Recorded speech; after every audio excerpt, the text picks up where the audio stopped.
La prochaine journée de l'Europe invite à s'interroger. Quels sont les défis que les 27 États membres ont à relever dans les prochains mois? Sans prétendre à l'exhaustivité, en voici 3. La ratification du traité de Lisbonne, la lutte contre la corruption et la participation aux prochaines élections pour le Parlement européen. Le nom français du 29 mai 2005 a mis l'Union européenne dans un coma léger, pour reprendre l'expression de Jean Quatremer de Libération. Après un temps de réflexion, après un temps de négociation, le traité de Lisbonne a été signé le 13 décembre 2007 par les chefs d'État et de gouvernement européens. Théoriquement, il devrait être ratifié avant le 1er janvier 2009, soit par la voie parlementaire, soit par la voie d'un référendum, dans le cas de l'Irlande. À la date du 10 avril 2008, le traité de Lisbonne a été déjà ratifié par 8 États sur 27. Ce sont d'abord les nouveaux États membres qui ont ouvert la voie: la Hongrie, Malte, la Slovénie et la Roumanie. Puis, un ancien État membre, la France, a suivi le 14 février 2008. Depuis, 3 autres États se sont ajoutés à la liste: la Bulgarie, la Pologne et l'Autriche. Au 10 avril 2008, il reste donc 19 ratifications à obtenir, dont une par voie référendaire en Irlande. L'Irlande s'est déjà fait connaître, au moment du traité de Nice, par un refus qui avait été levé par un deuxième référendum. Nul ne sait avec certitude comment les Irlandais, cette fois-ci, voteront. Autre question, comment se passera la ratification au Royaume-Uni? Et la surprise pourrait bien venir encore d'un autre pays. Quoi qu'il en soit, obtenir encore 19 ratifications représente bien un véritable défi pour les partisans du traité de Lisbonne.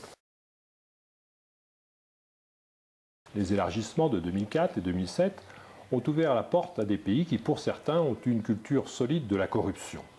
Qu'entend-on par corruption? C'est l'abus de pouvoir par des dirigeants politiques à des fins personnelles, dans le but d'augmenter leur pouvoir ou leur richesse. Pour évaluer la corruption, Transparency International a créé l'IPC. Celui-ci agrège l'avis d'experts qui évaluent la corruption dans les pays. On est noté de 1 à 10. La moyenne mondiale est à 5. En 2007, l'UE27 compte 7 États dont l'IPC est inférieur à 5 sur 10. Un seul ancien État membre, la Grèce, et 6 nouveaux États membres sur 12.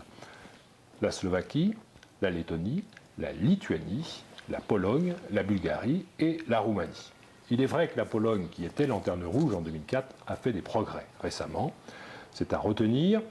La Roumanie se place quant à elle à 3,7. C'est la lanterne rouge actuellement de l'Union européenne en matière de corruption. Il ne faut donc pas s'étonner si la Commission européenne a récemment incité aussi bien la Bulgarie que la Roumanie à faire des efforts dans les prochains mois en matière de lutte contre la corruption. C'est un dossier majeur, non seulement pour ces pays, mais pour l'ensemble de l'Union européenne. Pourquoi? Parce que les nouveaux États membres sont bénéficiaires de fonds communautaires importants. Si une partie de ces fonds venait à être détournée à des fins de corruption, cela poserait évidemment des difficultés pour la démocratie. Depuis la première élection du Parlement européen au suffrage universel en 1979, le taux de participation ne cesse de diminuer. 63%, puis 61%, 58%, 56%, 49,8% en 1999 et 45,7% en 2004 pour l'élection qui a suivi l'adhésion des 10 nouveaux États membres. On aurait pu espérer que les électeurs des nouveaux pays membres participeraient en nombre pour manifester leur enthousiasme européen. Excepté Malte, Chypre et la Lituanie, le taux de participation dans les nouveaux pays membres a été inférieur à la moyenne communautaire en 2004. Autrement dit, l'élargissement de 2004 a induit une baisse de la participation moyenne à l'échelle communautaire. Pourquoi? Parce que les 7 autres nouveaux États membres ont des taux de participation faibles, entre 41% pour la Lettonie et 16,9% pour la Slovaquie. La Pologne, le plus peuplé des nouveaux États membres, a un taux de participation en 2004 de 20,8%. Autrement dit, un Polonais sur 5 seulement se déplace en 2004 pour participer à l'élection du Parlement européen. En règle générale, on constate que les électeurs européens boudent de plus en plus les élections pour le Parlement européen, ce qui pose une difficulté puisque cette institution a de plus en plus de poids dans le processus communautaire. Enfin, les lois communautaires l'emportent, comme chacun sait, sur les lois nationales. Il y a donc un enjeu. Alors la question que nous avons devant nous est la suivante. Les élections du printemps 2009 pour le Parlement européen inverseront-elles la tendance ? S'approchera-t-on à nouveau d'un taux de participation proche de 50% ou bien poursuivrons-nous la glissade passant de 45 à peut-être 40%? Nul ne le sait.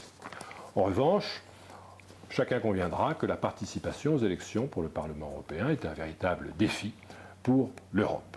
Ratification du traité de Lisbonne, lutte contre la corruption, participation aux élections pour le Parlement européen, voilà de nombreux défis à relever et la liste n'est pas exhaustive, chacun peut en ajouter.